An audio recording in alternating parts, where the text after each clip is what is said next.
अस्सलाम वालेकुम, good morning. कैसे हैं आप सब लोग? आई होप बिल्कुल ठीक ठाक होंगे। Welcome to our show. मेरा नाम है आयशा यूसुफ और मोहम्मद अकबर बाजवा हमारे साथ मौजूद है। पूछ लिया मैंने हाल चाल।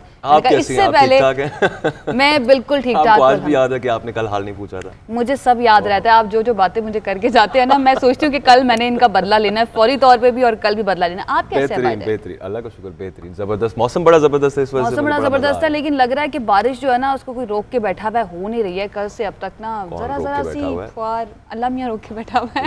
अल्लाह ताला से दुआ कर रहे हैं कि बारिश हो जाए, नमी होगी तो कोरोना थोड़ा सा कंट्रोल हो जाएगा। जैसा कि कल भी हम डिस्कस कर रहे थे कि नमी में कोरोना बहुत ज़्यादा नहीं फैलता है। तो आज का हमारा पहला टॉपिक, मैंने कहा मुद्दे की बात पे आ जाते हैं। आज का पहला टॉपिक हमारा कोरोना से मुताल्लिक ही होगा। कोरोना की क्या सिचुएशन है अकबर? 24 घंटे के दौरान अभी तक जो मैंने स्टैट्स पढ़े हैं ना, बड़े ही तशवीशनाक हैं।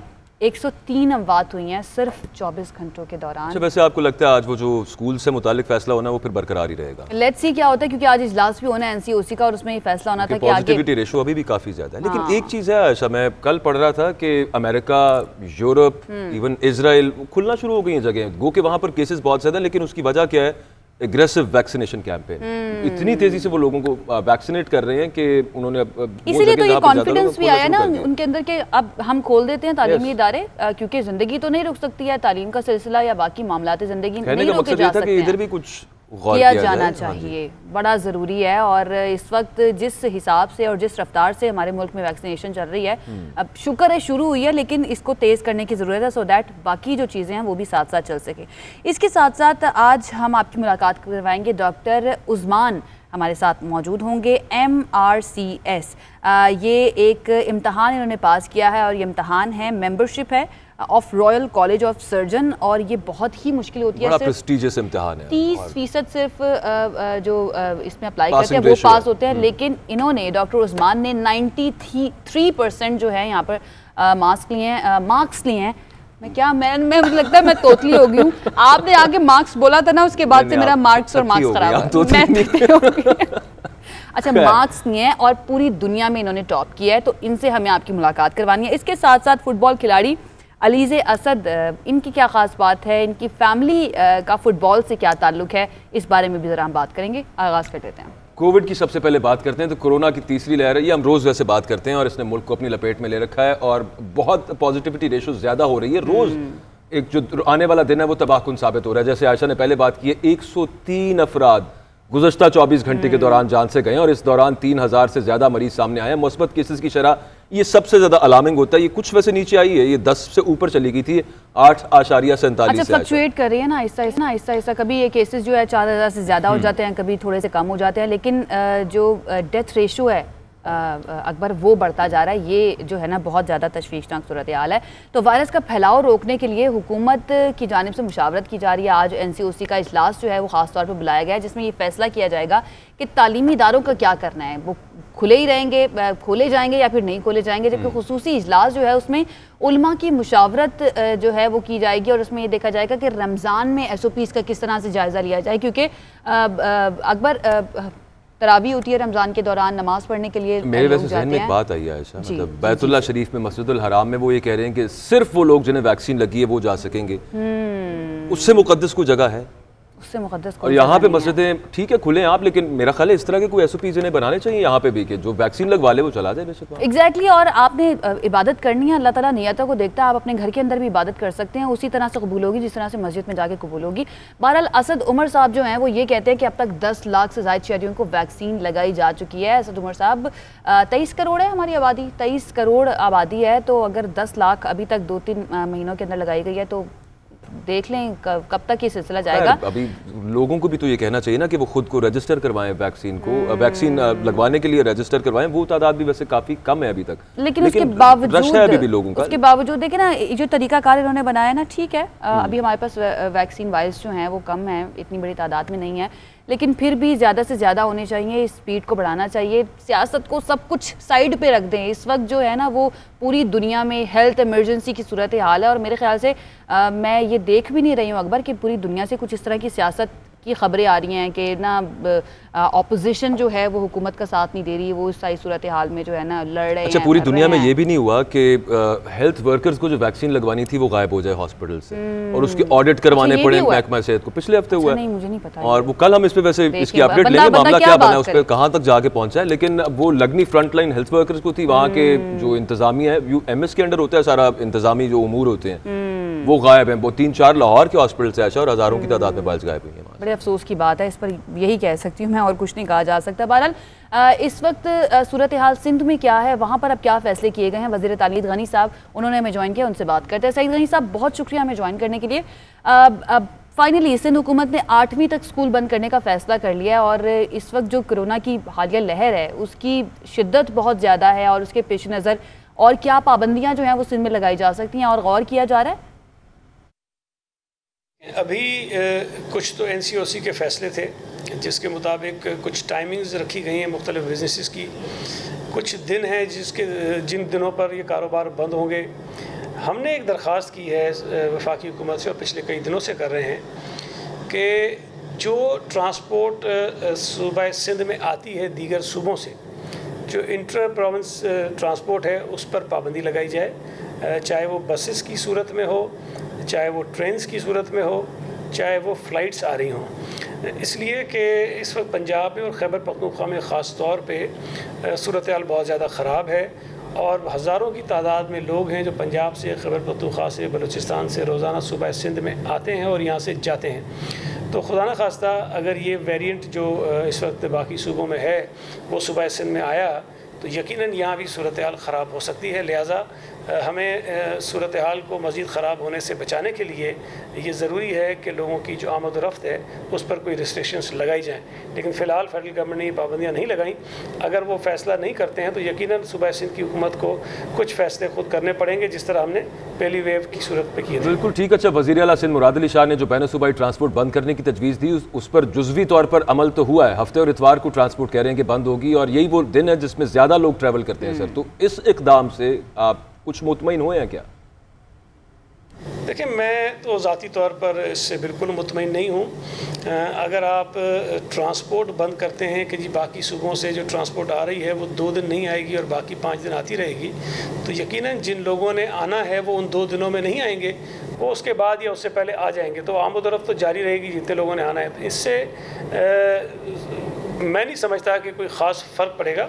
होना तो ये चाहिए कि फ़ौरी तौर पर लोगों की आमद-ओ-रफ़्त पर पाबंदी लगे ताकि हर सूबे में लोग वहीं तक महदूद हों और वो वायरस बाकी सूबों को मुतासिर ना करें। वैसे बात सही कर रहे हैं सईद गनी साहब कि जिन्होंने हफ्ते इतवार को आना है वो पहले छुट्टी लेकर आ जाएंगे और वैसे भी लॉकडाउन है और मोस्टली वर्क फ्रॉम होम है तो लोग सिर्फ हफ्ते इतवार का इंतज़ार नहीं करेंगे। सईद गनी साहब, अब सिंध हुकूमत को काफ़ी तहफ़्फ़ुज़ात रहे हैं कोरोना वैक्सीनेशन से के बारे में जो पॉलिसी बनाई गई है वफाक की जानिब से, लेकिन अब वफाक ने इजाज़त दे दी है सूबों को कि वो भी वैक्सीन ख़रीद सकते हैं। अभी तक सिंध हुकूमत ने इस सिलसिले में क्या इक़दाम उठाए हैं और कुछ ऐसी भी खबरें आ रही हैं कि सिंध में वैक्सीनेशन सुस्त रवि का शिकार है, इसकी क्या वजह है? सिंध में वैक्सीनेशन बाकी सूबों के मुकाबले में ज़्यादा बेहतर तरीके से हुई है, लेकिन ज़ाहिर है कि अगर हुकूमत की जानिब से कुछ रिस्ट्रिक्शंस होती हैं कि पहले वो 70+ को अलाउ कर रहे थे, फिर 60+ को किया, अब वो 50+ को कर रहे हैं।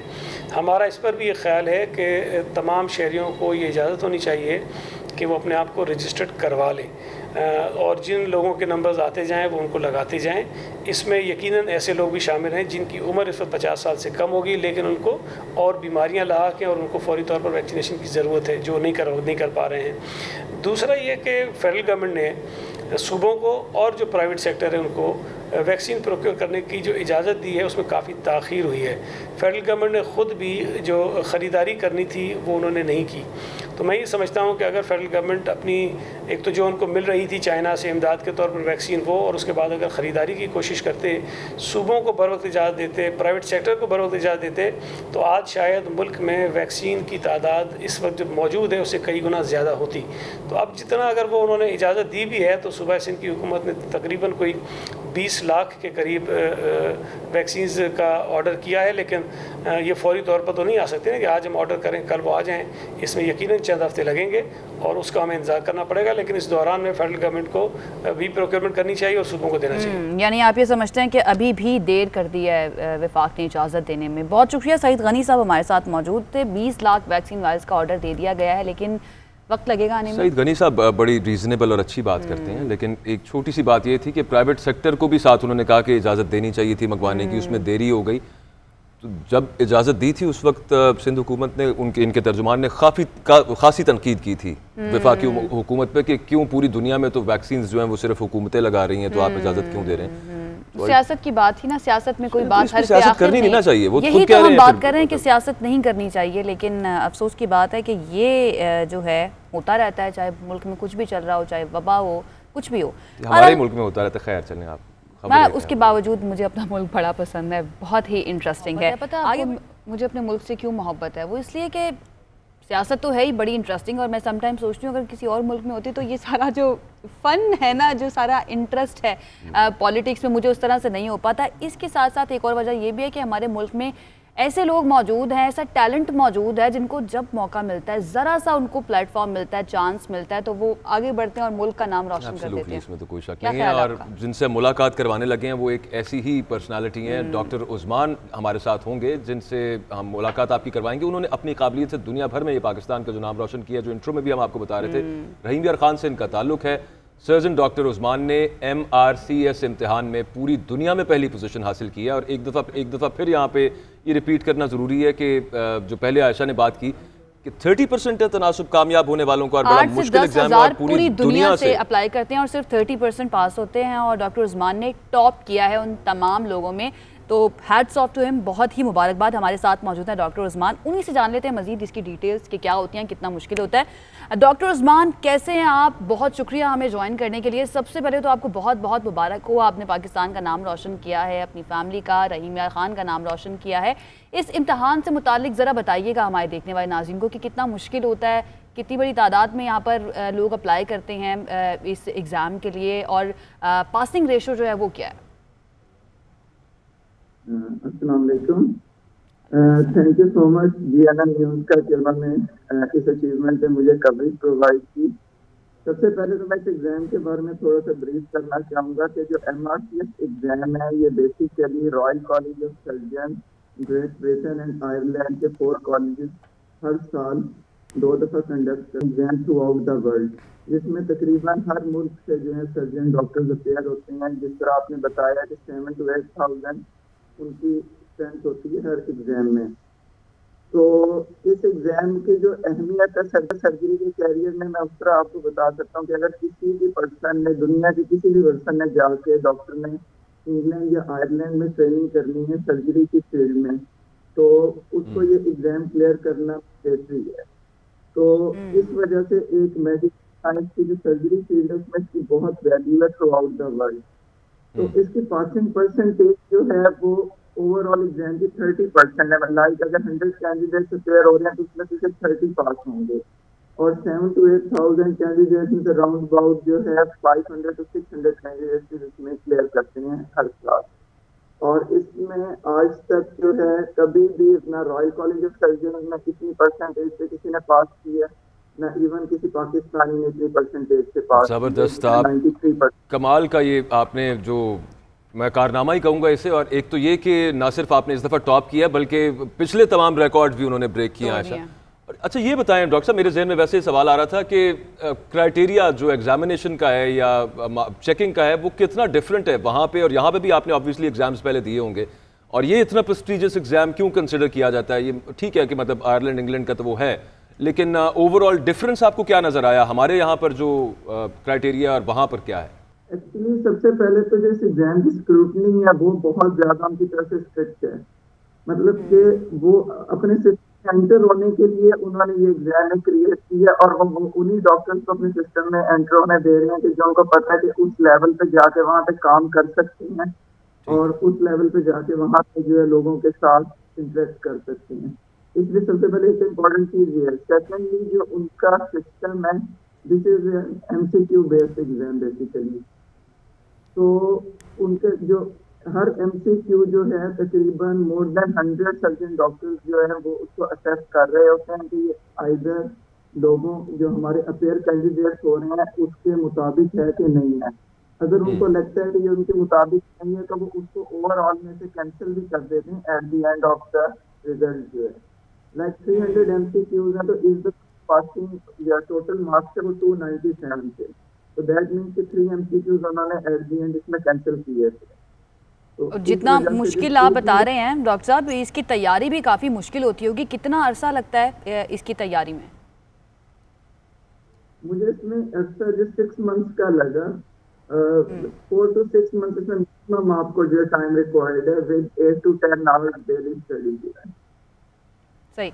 फ्यूचर का क्या प्लान है? हमने सुना है कि आप रहीम यार खान में लिवर ट्रांसप्लांट का सर्जरी सेंटर बनाना चाहते हैं, ज़रा इस बारे में भी बताइएगा।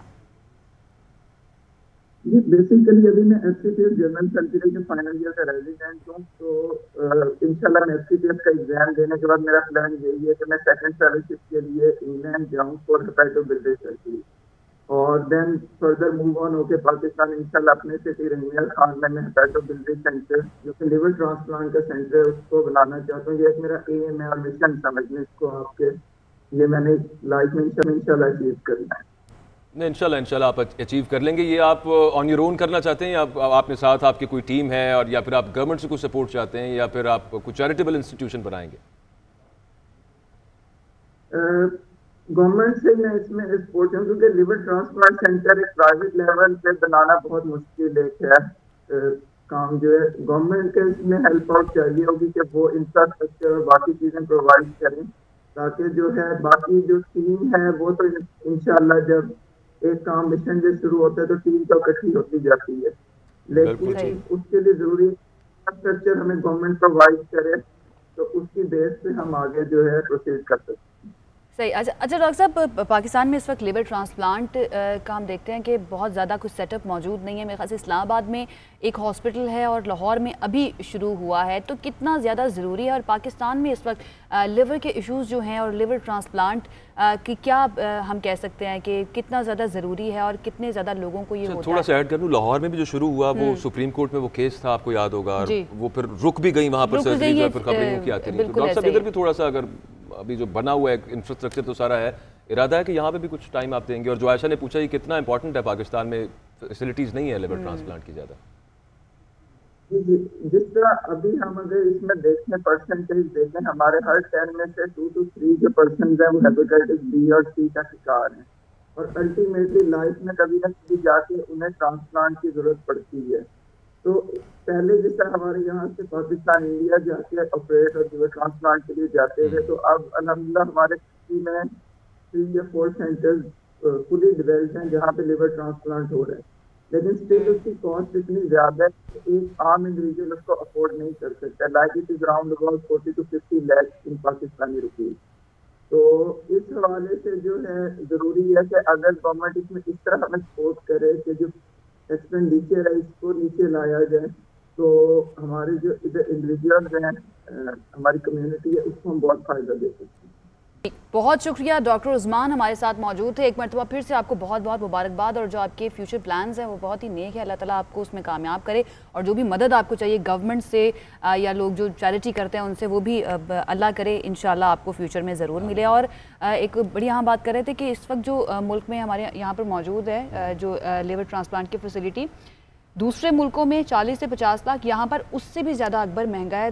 मेरे ख्याल से 1-2 करोड़ से ऊपर बात चली जाती है। अगर किसी ने यहाँ पर इस्लामाबाद में लिवर ट्रांसप्लांट करवाना है तो ये बहुत ही महंगा ट्रीटमेंट है। तो बड़ा ज़रूरी है कि ज़्यादा से ज़्यादा यहाँ पर इस तरह के सेंटर्स जो पहले खुले हैं उनको वो ज़रा हो जाए, फंक्शनल हो जाए, ऐसे ये तो उसके बाद ही थोड़ा सा ज़रा जो है ना एक कंपटीशन भी आ जाता है ना हॉस्पिटल्स के दरमियान कि अगर यहाँ पर ज़्यादा है तो यहाँ पर थोड़ा कम में सर्जरी हो जाएगी, लेकिन अच्छी सर्जरी हो, क्योंकि लिवर के बगैर इंसानी जिस्म जो है वो काम ही नहीं कर सकता। किसी भी ठीक है, लेकिन आयशा मुझे वैसे ये समझ नहीं आ रही, गुर्दा 3-4 लाख रुपए का वो सुनते हैं कि लोग खरीद लेते हैं लोगों से।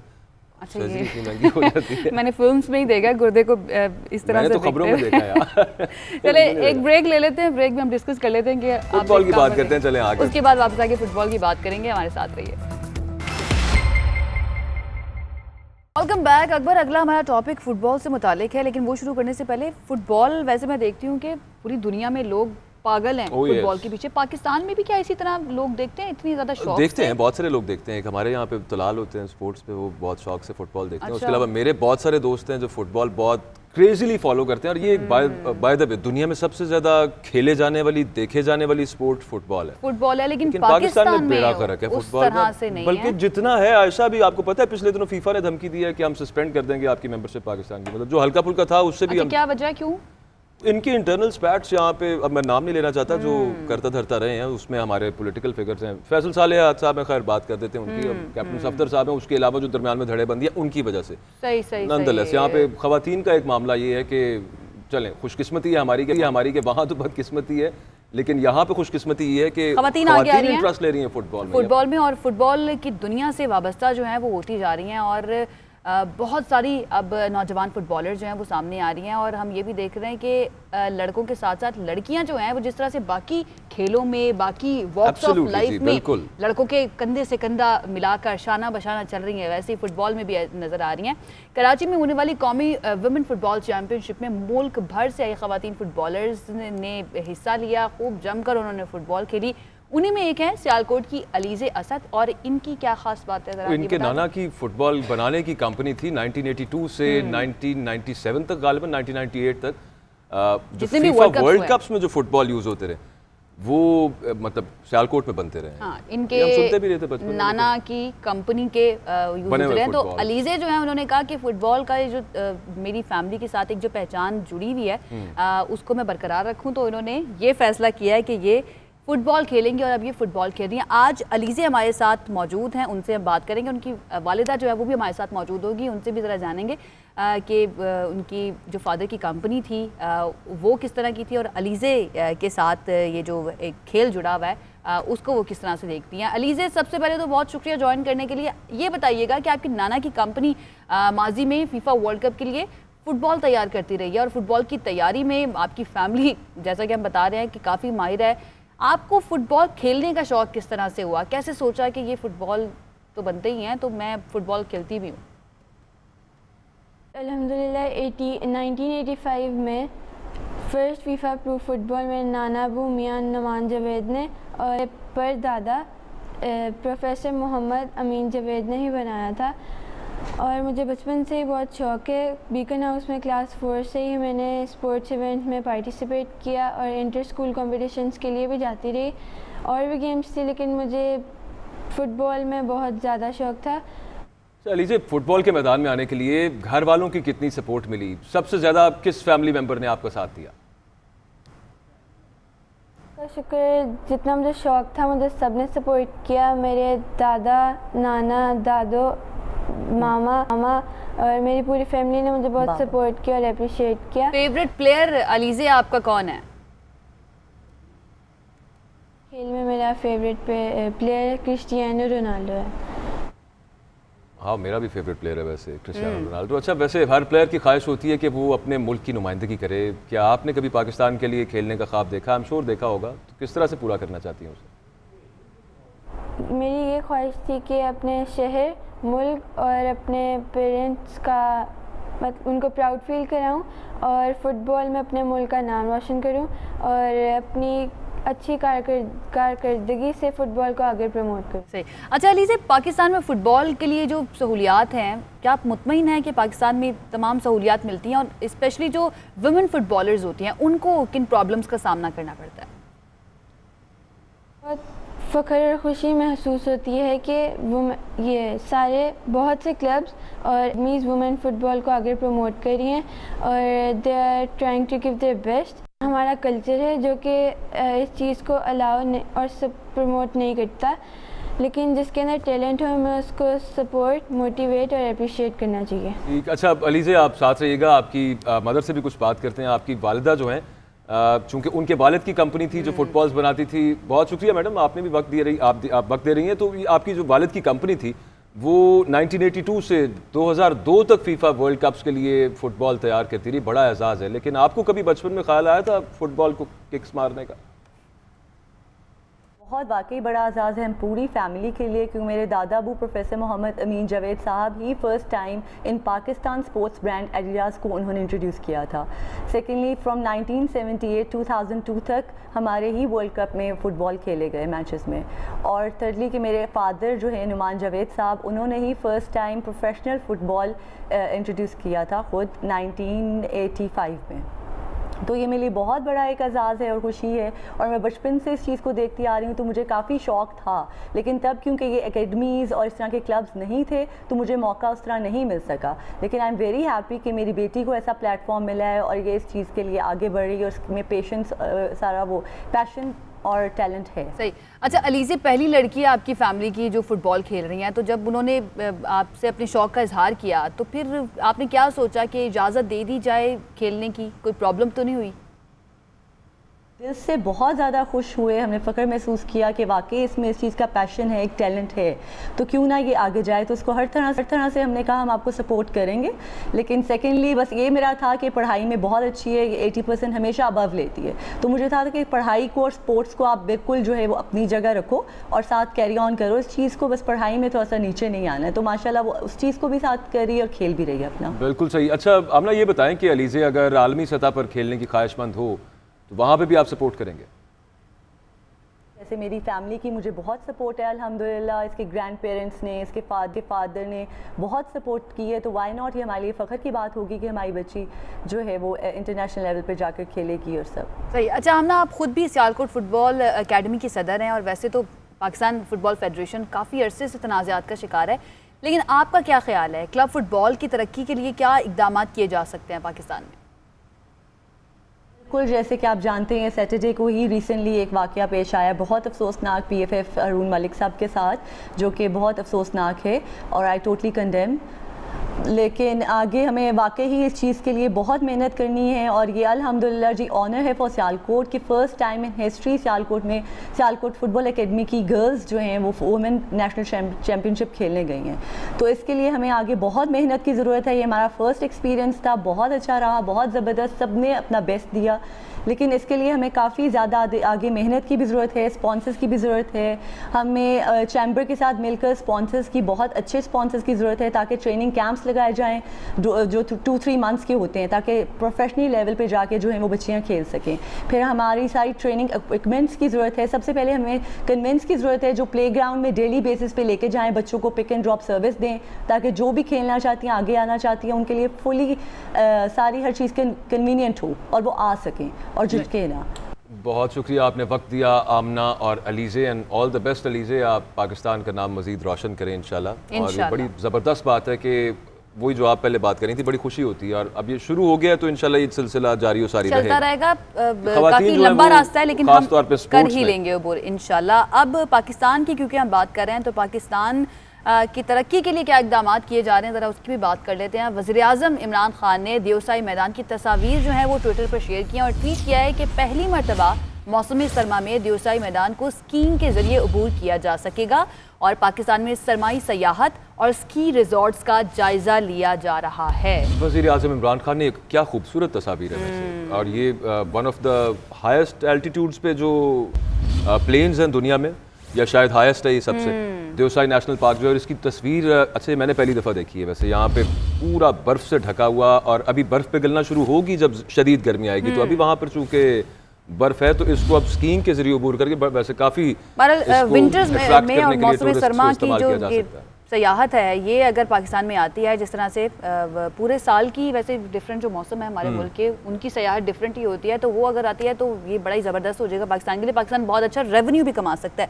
अब एक ब्रेक ले लेते हैं, ब्रेक के बाद जब वापस आएंगे तो कुछ अहम टॉपिक्स बाकी हैं, उन पर बात करेंगे। हमारे साथ रहिए। Welcome back. वक्त रह गया बहुत कम, एक अपडेट आपको दे देते हैं। लाहौर के इलाके बरकी रोड पर वाक़े पंगाली गांव में इमारत मुनहदिम हुई है, जिसके नतीजे में खातून और 4 बच्चों समेत 5 अफराद जहाँ भाग हो गए हैं। इंतहाई अफसोसनाक की खबर है। 12 अफराद जो है उनके ज़ख्मी होने की भी इत्तलात हुई। पहले ये बताया गया था कि सिलेंडर ब्लास्ट है गालिबन, लेकिन पुलिस वहाँ पर पहुँच चुकी है और जो ज़ख्मी हैं उन्हें मुंतकिल किया है हॉस्पिटल, और 5 लोग एटलीस्ट बताया जा रहा है कि उनकी जान चली गई। 4 बच्चे हैं, एक खातून है। हमारे नुमाइंदे गुलाम मुर्तज़ा वहाँ मौजूद हैं। तफसील उनसे जानते हैं। जी गुलाम मुर्तज़ा, अब तक क्या पता चल पाया, वजूहात क्या हैं और ज़ख्मियों की हालत कैसी है? जी 12 अफराद ज़ख्मी हैं, जबकि 5 अफराद जिनमें 4 बच्चे और एक खातून है वो जहाँ बहक हुई हैं, और तमाम तर जो अफराद थे ज़ख्मी उन्हें हॉस्पिटल मुंतकिल कर दिया गया है। यही बताया जा रहा है कि ज़ख्मियों की हालत ख़तरे से बाहर है। लेकिन ये सुबह 5:50 का वाक़या है, और इब्तदाई जो मालूमात के मुताबिक पुलिस की जानिब से यही कहा जा रहा है कि जो गैस लीकेज की वजह से घर में गैस भर गई थी, जिसके बायस ये धमाका हुआ। और इसमें जो अफसोसनाक वाक़या जो पेश आया, इसमें 2 घर जो थे वो मुकम्मल तौर पर मुनज़्ज़म हो गए हैं। 2 कज़न थे, फरियाद और तसव्वुर नामी उनके मुल्हिका साथ ही घर थे, तो उसमें ये हादसा पेश आया। और जो हमारी चीफ इंजीनियर सुई गैस डिपार्टमेंट के लोगों से बात हुई तो उनकी जानिब से भी ये कहा जा रहा है कि इब्तदाई तौर पर गैस लीकेज का ही ये सानिया लगता है कि गैस लीकेज होती रही सारी रात, जिसके बाद पूरे घर में गैस भर गई थी। और सुबह के औकात में जो आतिशज़दगी हुई, किसी ने माचिस की तीली जलाई और उसके बाद ये हादसा पेश आया। तो अभी इब्तदाई तौर पर जो 5 अफराद जहाँ बहक हो गए हैं और 12 अफराद ज़ख्मी हैं। पुलिस की जानिब से और फॉरेंसिक की जो टीमें यहाँ पे मौजूद है, रेस्क्यू का ऑपरेशन मुकम्मल कर लिया गया है। पुलिस की टीमें दीगर शवाहिद भी इकट्ठे कर रही हैं, और जो अहले खाना के मुताबिक यही बताया जा रहा है कि गैस लीकेज के बायस से ये हादसा पेश आया। और तमाम गुलाम मुर्तज़ा, बहुत शुक्रिया हमें अपडेट करने के लिए। 5 अफराद जो हैं वो जहाँ बहक हुए हैं, और ग़ालिबन मलबे तले दबने की वजह से उनकी हलाकत हुई है। मलबे तले दबे होंगे या जब जिस वक्त गैस ब्लास्ट हुआ है, खैर बहुत अफसोसनाक वाक़या है। मज़ीद तफसील आएगी तो वो नाज़रीन के साथ हम शेयर बिल्कुल ऐसी है। वक्त भी ख़त्म हो गया हमारे शो का। कल एक मरतबा फिर से हाजिर होंगे, तब तक के लिए अपना ख्याल रखिए, हमें इजाज़त दीजिए। अल्लाह हाफ़िज़।